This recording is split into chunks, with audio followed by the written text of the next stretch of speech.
What if the old newspapers you throw away every week could be transformed into deep black fertile soil in just 15 days, without chemicals, expensive inputs, or complicated equipment? This is not theory. It is a proven, practical soil-building method used by smart gardeners and small-scale farmers to restore tired soil fast, improve crop yields, and cut fertilizer costs. In this guide, I will walk you step by step through the exact method, explain why it works, and show you how to use it safely and effectively for vegetables, fruits, and field crops. Why old newspapers can transform soil so fast. At first glance, newspapers look useless in farming, but when you understand soil biology, they become a powerful resource. Old newspapers are made mostly from plant fibers, which means they are rich in carbon. Carbon is one of the two main building blocks of healthy soil, the other being nitrogen. When carbon-rich materials are combined with moisture, microbes, and just a little bit of a nitrogen source, decomposition really speeds up. Beneficial bacteria and fungi get to work, breaking down the paper fibers and turning them into humus. Now, humus is that dark, crumbly organic matter that gives soil its rich black color. It helps the soil hold on to water, feeds crops slowly, and supports strong root growth. The real secret here isn't just using newspapers, but making sure they're prepared the right way and that microbial life is activated, so the whole process can finish in days instead of months. What you need for the 15-day black soil method. This method is, honestly, both simple and affordable. Chances are you already have most of these materials at home. You will need old newspapers without any glossy pages or colored ink, clean water, one nitrogen source, such as animal manure, compost, or urea, a container pit sack or compost heap, and finally, a stick or fork for turning. That's it. Now there are some optional but powerful boosters you can add. Wood ash in small amounts can be really helpful. Topsoil or finished compost, well, those introduce beneficial microbes to the mix. But you definitely want to avoid magazines, plastic-coated paper, or heavily colored print, since those break down slowly and might contain unwanted chemicals. Step 1 is preparing the newspapers correctly. You'll want to tear the newspapers into small pieces. The smaller the pieces, the faster they'll break down. Try to aim for strips or squares about 3 to 5 centimeters wide. Next, soak the paper in clean water for at least 12 hours. This step is really critical. Dry paper tends to repel microbes, but once it's soaked, the paper absorbs moisture and gets soft, letting bacteria and fungi start working on it right away. After soaking, squeeze out excess water so the paper is damp but not dripping. Step 2. Creating the fast decomposition mix.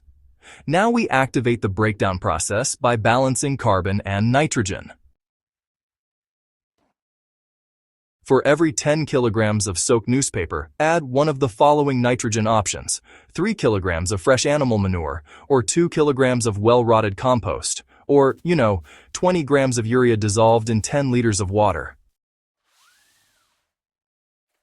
If you're using urea, go ahead and dissolve it fully in water, then sprinkle it evenly over the paper while mixing.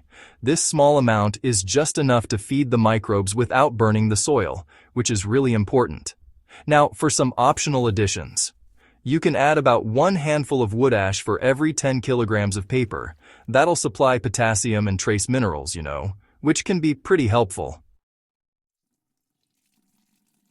Add about 1 to 2 kilograms of topsoil or maybe some old compost to introduce active microorganisms. Be sure to mix everything thoroughly so the nitrogen source gets to touch as much paper as possible. That way, the whole mixture gets a good start. Step 3 is proper piling and moisture control. Pile the mixture in a container, a pit, a sack, or just a heap, whatever works for you. The pile should be at least 40 centimeters high so it can generate enough internal heat. That's really key for the process to work right. Moisture is key.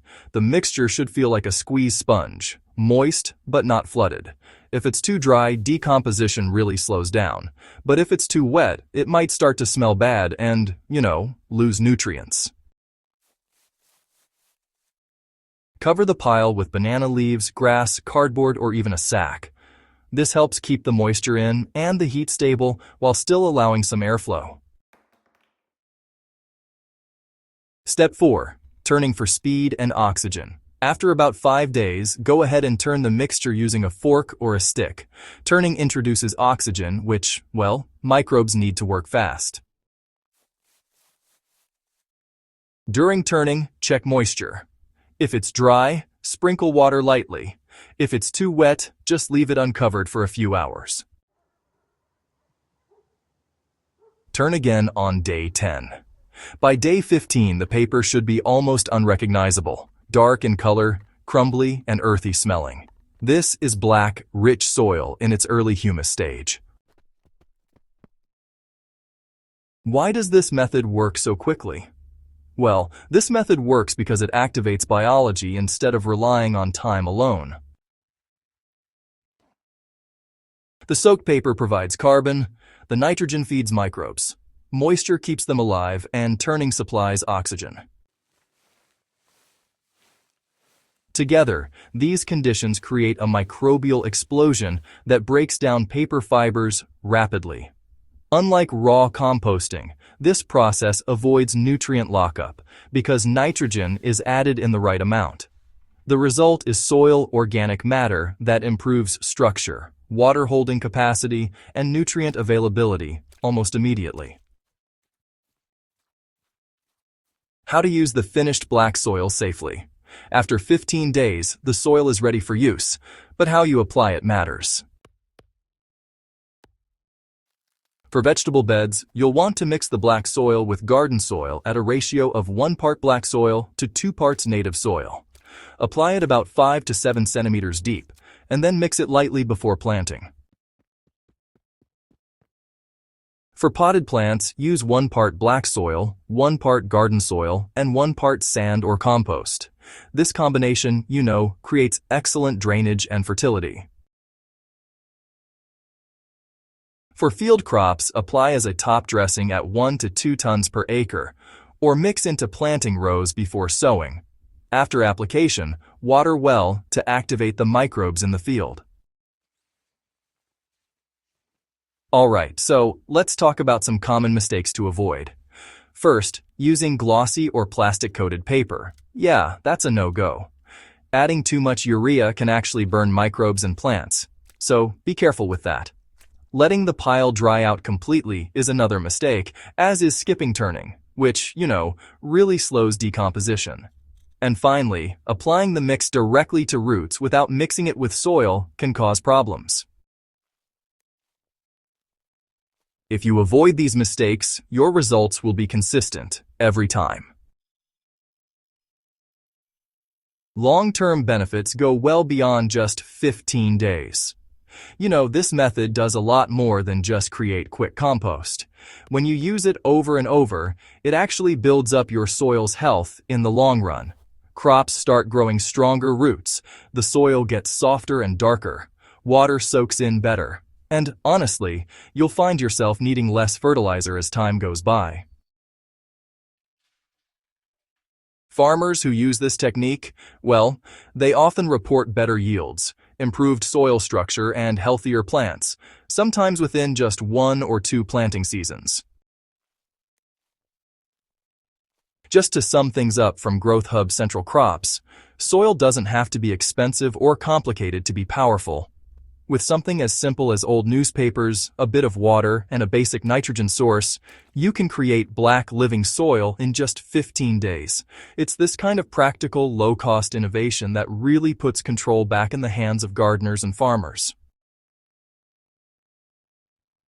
If you want stronger crops, healthier soil, and sustainable yields, start looking at waste as a resource. Your soil will thank you, and your harvest will show it. And, hey, stay tuned to Growth Hub Central Crops for more proven methods that actually work out in the field.